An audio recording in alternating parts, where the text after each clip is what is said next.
President Duterte is now back in the country after the APEC summit. Originally, he wanted to skip Sunday's series of meetings, but he decided to stay as apparently he liked what he saw in PNG. And despite some economies flagging China's initiatives as a debt trap, the Philippines is keeping its faith ahead of Xi Jinping's visit to the country this week. Dale De Vera has more with this wrap of the APEC summit. With this year's APEC summit focusing on digital economy, Trade Secretary Mon Lopez said President Duterte is among those pushing for inclusive growth, achieved by bigger nations helping smaller countries move forward. Lopez said the president's goal of digitalization for MSMEs gained positive feedback during their meeting with the APEC Business Advisory Council. Over the weekend, the Philippines and Papua New Guinea also inked an agreement on rice cooperation aimed at rice sufficiency within a few years. On trade, however, Lopez said no cooperation has been signed yet, though there was a memorandum of understanding to promote joint economic and trade cooperation.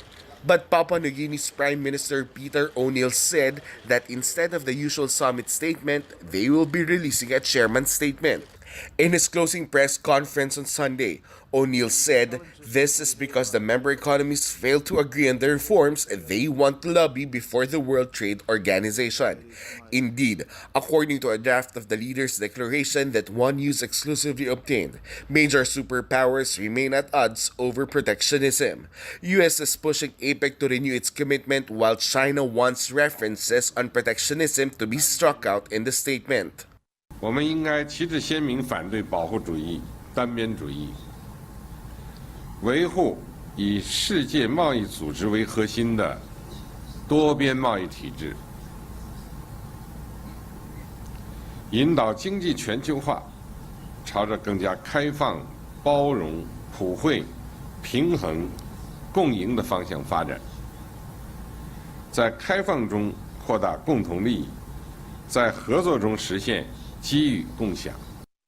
All this while the two major economies continue to spiral in a tit-for-tat tariff war despite fears that a prolonged conflict in trade could slow down global growth, affecting jobs and economies like the Philippines, which counts both US and China as its major trading partners. We've taken decisive action to address our trade imbalance with China. We put tariffs on $250 billion in Chinese goods, and we could more than double that number. But we hope for better.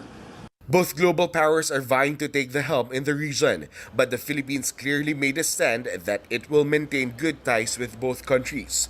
But that endeavor may not exactly be a walk in the park, with US Vice President Mike Pence and Chinese President Xi Jinping still trading barbs even during Saturday's APEC CEO summit.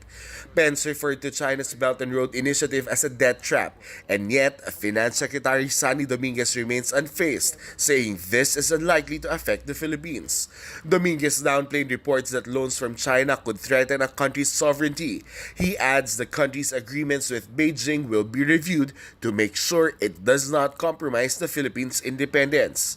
Meanwhile, Mon Lopez went as far as to say China's initiative actually promote inclusivity.